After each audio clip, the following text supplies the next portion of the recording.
हरिओम। ये पांडुलिपि विज्ञान एक नया टॉपिक समझ लीजिए, और ये उन स्टूडेंट के लिए है जो कोर्स वर्क के एग्ज़ाम के लिए बैठ रहे हैं अभी। और उनकी एग्ज़ाम में पांडुलिपि विज्ञान करके एक टॉपिक है, पूरा एक पेपर है। ठीक है, बहुत उपयोगी है ये, और सभी छात्रों के लिए बहुत उपयोगी है। तो उनका मुझे मैसेज आया था कि इसमें जो पांडुलिपि विज्ञान में दोष होता है, उस दोष और उसका कारण ये समझ में नहीं आ रहा, और किसी में मटेरियल मिल नहीं रहा है।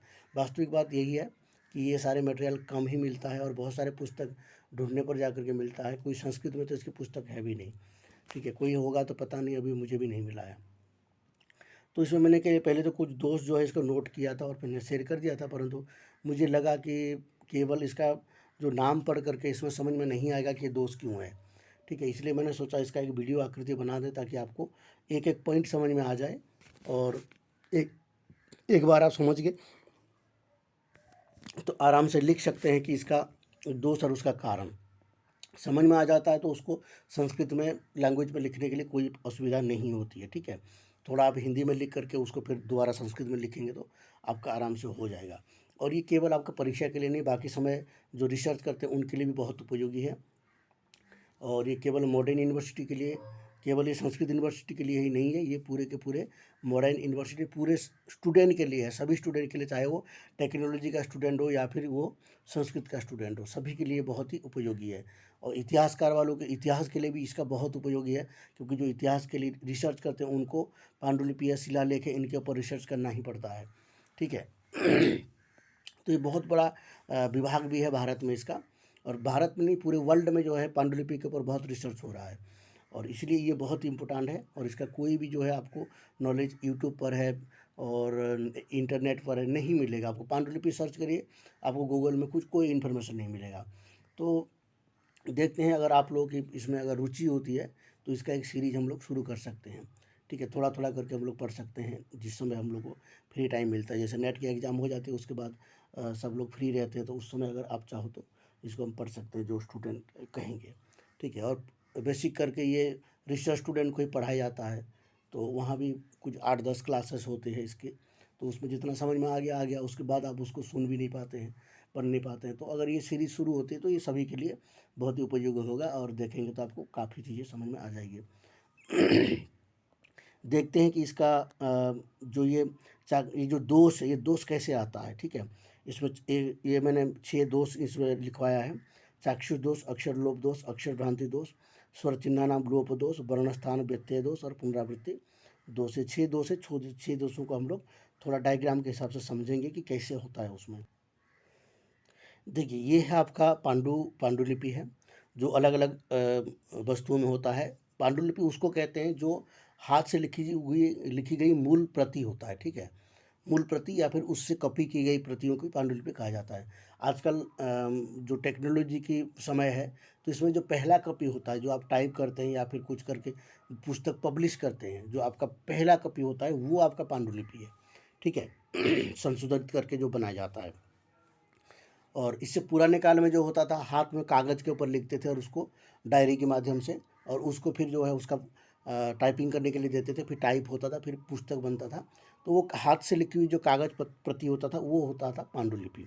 ठीक है, अब उससे पुराने काल में जैसे 17 जब कागज़ की निर्माण नहीं हुआ था, उस समय क्या होता था, भूजपत्र में, ताड़पत्र में या फिर कपड़े में लिखा जाता था। ठीक है, और वो अलग अलग हिसाब से अलग अलग चीज़ों से लिखा जाता था, सही से लिखा जाता था। कहीं पर जो है रंग बनाया जाता था अपने हाथ से, और उस रंग से कागज़ में या फिर पत्र आदि जो कपड़े आदि में लिखा जाता था, तो वो होता था पांडुलिपि। उससे पहले 1200 सदी, मान के चलिए 1100, 1200, 1500, इस समय कुछ नहीं था। उस समय कागज़ भी नहीं था, कपड़े तो था ही, उस समय कोई दिक्कत नहीं थी, लेकिन कपड़े पे ज़्यादा लिख करके नहीं रख सकते थे, कपड़े पुराने हो जाते, फट जाते, तो उसमें ताड़पत्र का उपयोग किया जाता था। ठीक है, ताड़पत्र ही देख सकते हैं, ताड़पत्र का है। तो ताड़पत्र में क्या होता था, ताड़पत्र में जो एक बार लिख देते थे वो लंग समय तक रहता है, और ताड़पत्र कभी ख़राब नहीं होता। अगर इसमें दीमक नहीं लगा, पानी नहीं लगा, तो इसमें जो है ताड़पत्र ख़राब नहीं होता है।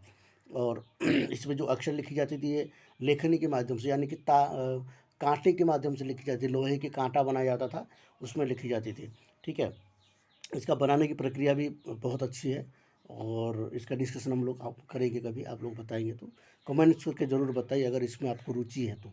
पूरा हम इसका सीरीज़ शुरू करेंगे, शुरू से लेकर के इसका इतिहास से लेकर के कैसे बनाया जाता है, इसका क्या क्या होता है, कैसे कैसे इसकी प्रक्रिया होता है, और फ्यूचर में इसका क्या फ़ायदा है और हमारे लिए क्या उपयोगी, हमारे करियर के लिए क्या उपयोगी, क्या इसमें हम अपने काम करके पैसे भी कमा सकते हैं क्या, मतलब जॉब भी सिक्योर हो सकता है क्या। बिल्कुल सही है, जॉब भी मिलता है इसमें, ठीक है। अभी बहुत सारे जॉब इसमें निकला हुआ है, लेकिन आपको मेहनत करने की ज़रूरत है, सीखने की ज़रूरत है, ठीक है।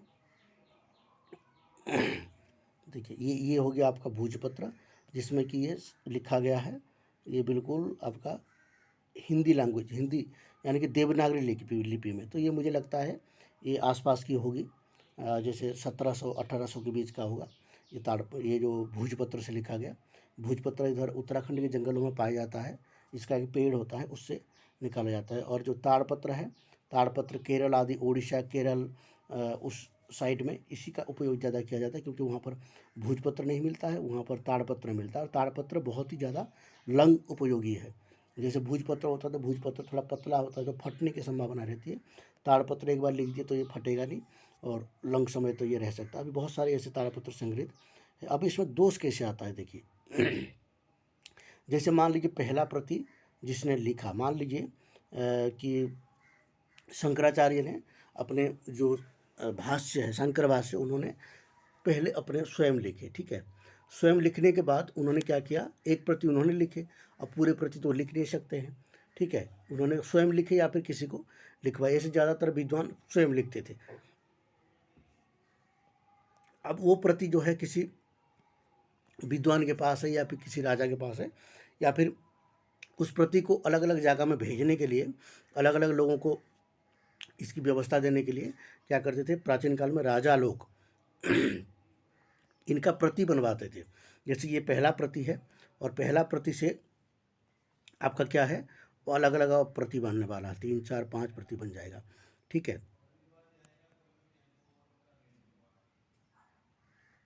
अलग अलग प्रति है, इसका जो देख लीजिए 1, 2, 3, 4 और 5 प्रति बनाना है। तो राजा क्या करता था, 5 लोगों को बुलाता था जो लेखनी के जिनको लिपिकार कहते हैं, ठीक है। अब वो लिखेगा इसको। अब लिखते समय देखिए इसमें कुछ अक्षर ऐसे हैं जो जिसको पढ़ना थोड़ा मुश्किल है। एक्चुअली वो लोग ज्ञानी, उनको जानकारी होती थी कि वो पढ़ना आता था उनको ये लिपि, ठीक है। परंतु फिर भी कहीं कहीं जैसे उस लिपि में देखते देखते गए, परंतु कहीं पर जो है थोड़ा बहुत देखा कि कहीं पर जो है प है, प को म दिखता है, ठीक है, म और प में समानता है। तो उसको इतना नॉलेज नहीं रहा और उसने जो है लिख दिया यहाँ पर प के जगह पर म लिख दिया। मैं आपको बता रहा हूँ, अभी अभी उसमें पॉइंट पे आएंगे, यहाँ मैं एक सामान्य बता रहा हूँ। तो एक दोष हो गया उसको यहाँ पर। कहीं कहीं क्या है, जैसे मान लीजिए एक लाइन लिखा और फिर उसका किसी ने उसको बीच में जो है कोई आ गया, उसके साथ बात करने लग गया, फिर जब दोबारा लिखने लग गया तो जैसे यहाँ पर ये लाइन उसने लिख चुका है, ये लाइन लिख चुका है पहले लाइन, और यहाँ लाइन एक शब्द लिखा है, और उसको फिर उसके साथ बात करना पड़ेगा, या फिर कोई ऐसे इंपॉर्टेंट व्यक्ति आ गया कि जिसके साथ बात किया। फिर उसने जब लिखना शुरू किया तब उसने क्या किया, यहाँ उसका जो वो जो नया प्रति लिख रहा था उसका यहाँ ख़त्म हो गया था, अब उसको यहाँ से लिखना है। जब यहाँ से लिखना है तो उसको ये शब्द लिख चुका है, परंतु उसको याद नहीं है ये शब्द लिख चुका है, तो उसको थोड़ा बहुत याद आया कि मैंने लाइन पूरा कर दिया, तब यहीं से लिखना है। तो इस शब्द को फिर दोबारा लिख दिया, ठीक है। यहाँ पहले ये लिख चुका था, यहाँ पर ये शब्द को यहाँ पर पहले लिख चुका था, फिर दोबारा दूसरे लाइन पे लिख दिया, तो क्या हो गया, वही शब्द दोबारा आ गया। तो इसको कहते हैं पुनरावृत्ति दोष, एक जगह में पुनरावृत्ति हो गया। ये एक दोष हो गया, क्योंकि दो शब्द की जरूरत नहीं है, वहाँ दो शब्द वही चीज़ लिख दिया। कहीं कहीं क्या होता है, समानता दोष हो जाता है। मैं बताऊंगा समानता दोष कैसे होता है। जैसे मान लीजिए एक शब्द लिखा प्रत्यय, ठीक है, प्रत्ययस्य लिखना है। अब यहाँ पर क्या है, प्रत्यय से 2 यकार आ गया, तो हम लोग लिखते समय क्या होता है, एक यकार छूट जाता है, प्रत्ययस्य लिख देते हैं, यकार छूट गया, तो ये भी दोष हो गया। इस तरह की दोष यहाँ पर उत्पन्न होता है, तो हम उसमें डिस्कशन करेंगे कि कौन दोष कैसे होता है। तो उस एक एक दोष का आप नोट करते जाइए, ठीक है, ज़्यादा हम लंबा नहीं करेंगे, ठीक है, नोट करते जाइए आप। पहला देखिए चाक्षुष दोष, ठीक है। चाक्षुष दोष यानी कि जैसे मान लीजिए कोई कोई राइटर्स है, कोई जो लेखन लिपिकार है, और वो लिख रहे हैं, लिपिकार लिखते समय क्या हुआ, अब उनको नज़र की थोड़ा कमजोरी है, परंतु लिखते हैं। जैसे कभी कभी क्या होता है, ये कार्य राजा लोग करवाते हैं, तो राजा लोग जब अगर करवाते तो अच्छे लोगों को ढूंढेंगे। लेकिन कोई ऐसे लिपिकार है जो अपने स्वयं की उसका रुचि है लिखने में, ठीक है, और वो बना रहे प्रति। जैसे उनको कोई ग्रंथ मिल गया और उसका वो प्रति बना रहे 4। उनके जीवन काल में उसने बहुत ग्रंथ लिख दिया और उनको काफ़ी अनुभव है, परंतु अब वो लिख रहे हैं तो उनको उनके लिए तो कोई अपने मर्जी से लिख रहे हैं, अपने शौक़ है उनको लिखने का। जैसे आजकल पुस्तकें लिखने का शौक़ होता है किसी को, तो वो लिख रहे हैं। अब लिखते लिखते उनको कुछ दोष होता है, चाक्षुष दोष, यानी कुछ दिखाई नहीं देता है ठीक से, जो है वो देख नहीं पाए किसी अक्षर को, और वहाँ पर जो उनका हो जाता है, उनका जो गलती होती है वो होता है चाक्षुष दोष। कोई शब्द छूट जाता है, ठीक है, पढ़ते पढ़ते गए कोई अक्षर छूट गया, पढ़ते पढ़ते गए कोई शब्द छूट गया, ठीक है, कभी कभी पूरे के पूरे सेंटेंस ही छूट जाता है, एक एक लाइन छूट जाता है। अभी हम लोग टाइप करने के लिए देते हैं किसी को मटेरियल, तो वो पूरा का पूरा अक्षर छूट जाता है। तो चाक्षुष दोष क्या होता है, इसको आप सीधी भाषा में लिख सकते हैं कि यदा लिपिकारः, ऐसे लिख सकते हैं, जब लिपिकार लिखते समय किसी वर्ण को न पढ़ पाने के कारण छूट जाता है, अथवा किसी वर्ण का अधिक जुड़ जाता है, उसको कहते हैं चाक्षुष दोष, ठीक है। अच्छी तरह से न पढ़ पाने के कारण जो अन्यथा लिख देते हैं उसको कहते हैं चाक्षुष दोष। ऐसे आप इसको डिस्क्राइब कर सकते हैं, ठीक है। समझ में आया ये चाक्षुष दोष? लिपिकार का सही तरह से न पढ़ पाना चाक्षुष दोष कहलाता है, और जो लिपिकार अच्छी तरह से पढ़ नहीं पाता है परंतु वो उसको कल्पना करके लिख देता है, उसको कहते हैं क्या है, चाक्षुष दोष। ऐसे एक दोष इसमें प्रायः तो मिलता जुलता रहता है। तो इसलिए इस तरह के आपको 5 पॉइंट तो बनाना है, 6 पॉइंट तो बनाना ही है, ताकि आपका जो इसका अगर ये परीक्षा में आता है तो इसको आप वर्णन कर सके, थोड़ा बढ़ा चढ़ा करके आप लिख सकते हैं अपने मन से, ठीक है। इतना तो आपको करने की क्षमता होना भी चाहिए, शोध की स्टूडेंट है, ठीक है। दूसरा है आपका कौन सा, अक्षर लोप दोष। अक्षर लोप दोष में मैंने आपको बताया था, जैसे एक शब्द है परंपरा, ठीक है, परंपरा, यहाँ पर क्या लोप हो सकता है, देखिए अक्षर लोप दोष, लिखते लिखते जा रहे हैं और एक शब्द आ गया परंपरा, और परंपरा में क्या लिख दिए, परा लिख दिए ये, ठीक है। ये दृष्टांत आपको जरूर लिखना। अक्षर लोप दोष उसको कहते हैं जब लिपिकार लिखता रहता है परंतु लिखते समय वो किसी एक अक्षर को छोड़ देता है, किसी एक अक्षर को एक अक्षर को गलतीवश छोड़ देता है, उसको कहते हैं अक्षर लोप दोष। यथा दृष्टांत में लिख दीजिए, यथा परंपरा, परंपरा शब्दस्य परपरा इति शब्द, परंपरा शब्दस्य परपरा इति ये लिख करके इसमें मकार का छोड़ देना, इसको कहते हैं अक्षर लोप दोष। ये इस प्रकार के आप इसको अपने भाव से इसको लिख लीजिए हिंदी में, फिर इसको जब आप करेंगे संस्कृत में वो अच्छा हो जाएगा। एक बार हिंदी में लिख लीजिए पहले, अभी आप लिख लिए तो जब संस्कृत में लिखेंगे तो आपको अच्छा हो जाएगा। अक्षर भ्रांति दोष, उसकी तीसरा आ जाता है, क्या है, अक्षर भ्रांति दोष। अक्षर भ्रांति दोष में मैं आपको एक दृष्टांत दे सकता हूँ, ये संस्कृत की दृष्टांत है, इसको मैं इसलिए नोट किया हूँ ताकि आप इसको लिखेंगे ना तो आपका मार्क्स पूरा परफेक्ट माना जाएगा। जैसे मान लीजिए अक्षर भ्रांति दोष में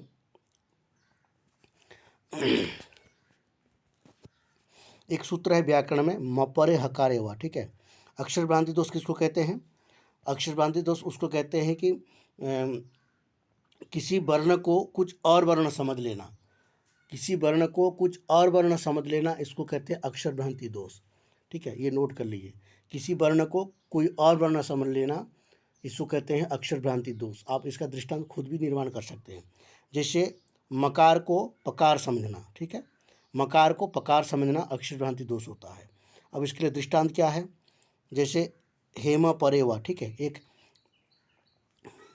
एक सूत्र है हेम परेवा, यथा व्याकरण हेम परेवा सूत्र से वृत्तौ मपरे हकारे परे लिखा हुआ है, ठीक है, मपरे हकारे परे, ठीक है, मपरे हकारे परे। अब व्याकरण जो पढ़ा हुआ व्यक्ति है उसको इसका अर्थ भी पता चल जाएगा। यदि वो व्यक्ति व्याकरण नहीं पढ़ा हुआ है, जो लिपिकार है परंतु लिखता अच्छा है, तो वो क्या करेगा, म परे हकारे परे करे, परे की जगह में क्या लिख सकता है, प परे हकारे परे लिख सकता है, क्योंकि इसका अर्थ उसको समझ में नहीं आ रहा है।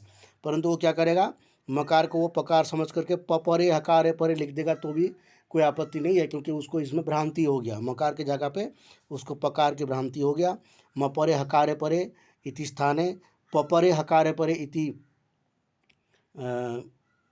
लिखितम आसीत, ठीक है, इति लिखितम शक्नुवन्ते, इस प्रकार के आप शब्द प्रयोग कर सकते हैं। मपरे हकारे परे इति स्थाने पपरे हकारे परे इति लिखितम शक्नुवन्ति, ठीक है, लिख सकता है, ठीक है, लिखितम शक्नुवन्ति लिख सकता है। तो इति एतत्स्थाने अक्षर भ्रांति दोषो इति मन्यन्ते, ऐसे स्थान पर अक्षर भ्रांति दोष इसको कहा जाता है। भ्रांति से हो गया, ये मकार को पकार समझ लिया, भ्रांति से हो गया। समझ में आ गया? इसको अगर आपको समझ में नहीं आया तो दोबारा रिपीट करिए। और आपको यदि कोई समझ में नहीं आता तो मेरा नंबर पर आप मुझे संपर्क कर सकते हैं, मैं उसमें आपको डिटेल्स समझाने का प्रयास करूँगा। 9897144955। हाँ, और ये आपके साथ जो स्टूडेंट है उनको आप ज़रूर शेयर करिए ये विषय को, जिनको नहीं मिल रहा है उनको भी इसका लाभ मिल सके। तीसरा है स्वर चिन्हानाम लोप, ठीक है, स्वर चिन्हों का लोप। अब स्वर चिन्हों का लोप में क्या हो जाता है,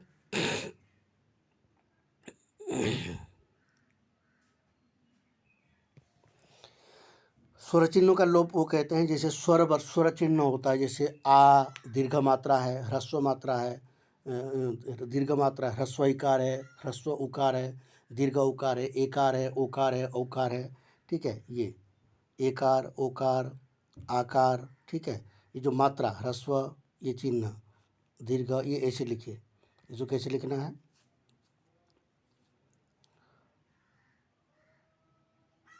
यदा जब लिपिकार लिखते समय स्वर चिन्ह को छोड़ देता है, ठीक है, जब लिपिकार लिखते समय स्वर चिन्ह को छोड़ देता है तो उसको कहते हैं स्वर चिन्ह नाम लोप दोष कहते हैं, ठीक है, स्वर चिन्ह का लोप दोष माना जाता है। जैसे किसी वर्ण में ह्रस्व इकार का छूट जाना, किसी वर्ण में दीर्घ इकार का छूट जाना, किसी वर्ण में उकार का छूट जाना, किसी वर्ण में एकार का छूट जाना, ठीक है, एकार तो प्राय छूटेगा नहीं, ऐकार में एकार हो जाना, ऐकार नहीं हो पाना, ठीक है, इस तरह की जो दोष होता है इसको कहते हैं स्वर चिन्ह नाम लोप दोष। कैसे है देखिए, इसके दृष्टांत देते हैं। यथा शारीरिक शब्द, ठीक है, सारी आगे क्या है, री का शब्द, इसमें क्या क्या छूट सकता है, यथा शारीरिक शब्द में शा में आकार छूट सकता है, ठीक है, शरीरी का हो सकता है। और अगर सा ठीक हो गया तो री भी ठीक हो गया, तो दूसरा जो री है ये पूरे री का, ये पूरे वर्ण भी छूट सकता है, री भी छूट सकता है पूरे के पूरे, क्योंकि लगा कि आप एक बार री लिखिए ना तो दूसरे बार हम लोगों को लगेगा कि हाँ मैंने री लिख लिया है, ऐसे होता है। तो ये पूरे के पूरे जो है री भी छूट सकता है, तो री छूटा है तो ये वर्णलोप हो जाएगा, वर्णलोप दोष, ठीक है। और यदि इसमें रिकार में इकार छूट गया तो ये क्या हो जाएगा, इसमें स्वर चिन्ह लोप दोष हो जाएगा, ठीक है। यथा शारीरिक शब्दे आकारस्य लोपः, इकारस्य लोपः, री इति शब्द वर्णस्य लोपः इति स्वरचिन्हानां लोप दोष मन्यन्ते, ठीक है। इस प्रकार के आप इसको बता सकते हैं। तीसरा आगे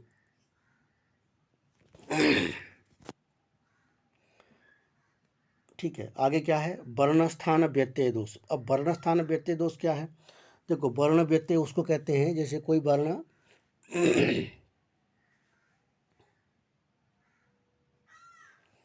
वर्णस्थान व्यत्यय दोष कहते हैं, जैसे कोई वर्ण है, ठीक है, और वो वर्ण वहाँ पर जो है छूट गया। जैसे मान लीजिए आप लिख रहे हैं, लिखते लिखते लिखते लिखते जो है आपको बीच में एक वर्ण छूट गया। जैसे मान लीजिए प्राचीन काल में भारतवर्ष में अयोध्या नामक एक नगरी थी। देखिए अब यहाँ पर मैं क्या बता रहा हूँ, प्राचीन काल में भारतवर्ष में अयोध्या नामक, ठीक है, अयोध्या नामक एक नगरी था, तो इसमें नामक शब्द छूट गया, ठीक है। प्राचीन काल में भारतवर्ष में अयोध्या नामक, ठीक है, अयोध्या नामक एक नगरी था। अब यहाँ पर नामक हमने छोड़ दिया। तो प्राचीन काल में भारतवर्ष में अयोध्या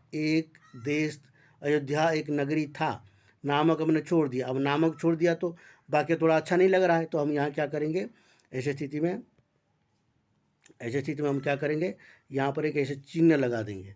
और यहाँ पर जब ख़त्म हो रहा है तो ये चिन्ह लगा करके इस चिन्ह की यहाँ पर जैसे मान लीजिए हमने लिखा, अब यहाँ पर नामक छूट गया तो नामक भी चिन्ह लगा दिए, और जब एंड होगा वहाँ पर हमें क्या कर दिए, नामक लिख दिए। ठीक है, इससे क्या पता चलता है, इससे पता चलता है कि ये जहाँ पर सिंबल लगा हुआ है ये शब्द वहीं का है, यही ये शब्द आ जाएगा। पढ़ते समय जो पाठक होगा वो इसको समझ के पढ़ लेगा। ठीक है, तो क्या हुआ यहाँ पर, अब यहाँ पर नामक शब्द पहले था नहीं, अब यहाँ पर नामक शब्द जोड़ दिए, तो इसको कहते हैं वर्णस्थान व्यत्यय दोष। ठीक है, यदि जब पढ़ते समय इसको अगर आप ध्यान नहीं देंगे तो यहाँ पर नामक शब्द का, तो यहाँ पर नामक मिलेगा तो वो गलत अर्थ हो जाएगा कि नगरी था नामक हो जाएगा। ठीक है, तो नामक शब्द को यहाँ पर जोड़ना है, तो वर्ण व्यत्यय हो गया यहाँ पर। ठीक है, वर्णस्थान व्यत्यय हो गया, कोई अक्षर छूट गया तो उस अक्षर को यहाँ जोड़ दिए, तो उसको कहते हैं वर्णस्थान व्यत्यय दोष। ठीक है, तो ऐसे दोषों को ध्यान देना पड़ता है पांडुलिपि का शोध करते समय। आप समझ गए वर्णस्थान व्यत्यय दोष। अब आगे चलते हैं नेक्स्ट पॉइंट पे।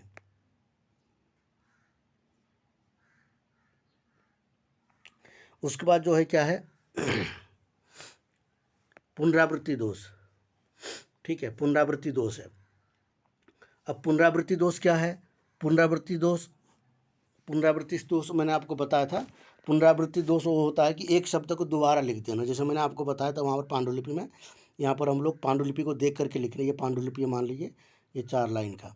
ठीक है, अब हम लोग पहला लाइन को लिख रहे हैं, दूसरा तीसरा लाइन है ये। ठीक है, पहला लाइन हमने लिख दिया, पहला लाइन लिख दिया और दूसरी लाइन का एक शब्द हम लोग यहाँ जोड़ के लिख दिए। ठीक है, जब हम लिपिकार बने हैं तो लिख दिए। लिखने के बाद क्या हुआ, फिर कोई व्यक्ति आ गया, उससे हम बात करने लगे और 15-20 मिनट के बाद फिर हम लिखना शुरू किए। तो हमको लगा कि हम पहला लाइन तो लिख चुके हैं, अब दूसरा लाइन से शुरू करेंगे, परंतु दूसरा लाइन का एक शब्द हम लिख चुके हैं लेकिन वो हमें ध्यान नहीं है। तो हम दूसरा लाइन जब शुरू करेंगे तो पूरे शुरू से शुरू कर दिए। तो यहाँ मान लीजिए प्रत्यय शब्द यहाँ लिखा जा चुका था, फिर वही प्रत्यय शब्द यहाँ पर दोबारा आ गया। जब प्रत्यय शब्द दोबारा आ जाता है तो पूरा लिखते हैं फिर, तो ये शब्द क्या हो गया, 2 बार हो गया।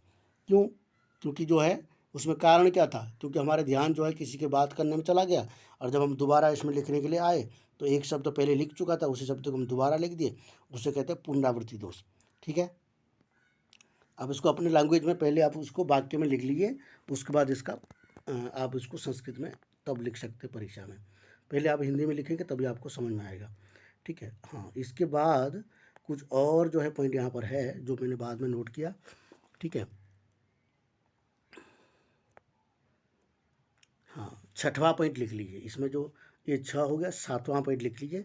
7वां पॉइंट आपका क्या है, वर्ण प्रक्षेप दोष। ठीक है, वर्ण प्रक्षेप दोष, वर्ण प्रक्षेप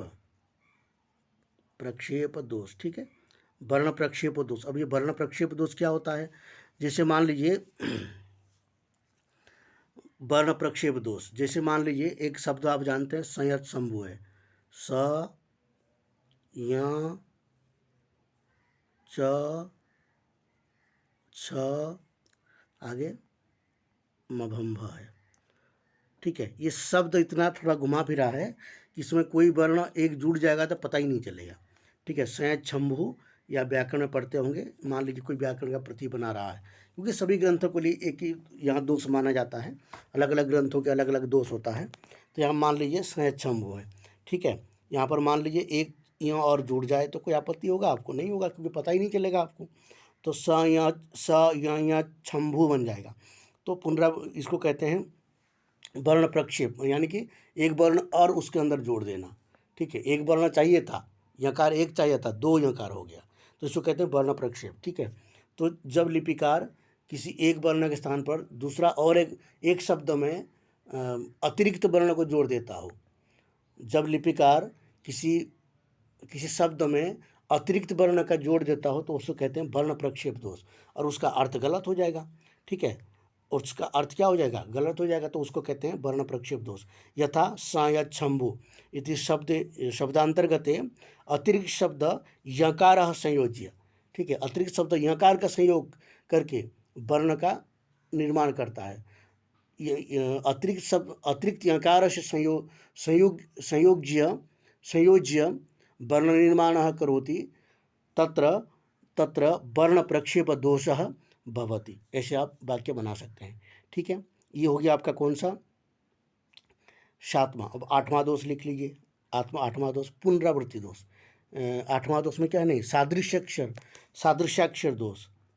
सादृश्याक्षर, ये बहुत इंपॉर्टेंट है, सादृश्याक्षर दोष, ठीक है, सादृश्य अक्षर वाला दोष, ठीक है। 8वां क्या है, सादृश्य अक्षर वाला दोष। अब सादृश्य अक्षर कैसे होता है, जैसे मैंने आपको बताया था, यदा लिपिकार, जब लिपिकार किसी सदृश्य वर्ण के कारण एक वर्ण को छोड़ देता है, ठीक है। यदा लिपिकारः सादृश्य वर्ण प्रतिष्ठाने एकः वर्णस्य छोड़ना क्या बोलते हैं, एकः वर्णः एक वर्ण को छोड़ देता है, यानी कि शब्द अभी नहीं आ रहा है, इसमें लिख सकते हैं सादृश्याक्षर लोप दोष में कि यदा लिपिकारः सादृश्य वर्णात् अपर एकः वर्णान्तरम् अपरवर्णस्य परित्यागं कृत्वा शब्दनिर्माणं करोति तदा सादृश्याक्षरलोपः दोषः भवति। यथा प्रत्ययस्य स्थाने प्रत्ययस्य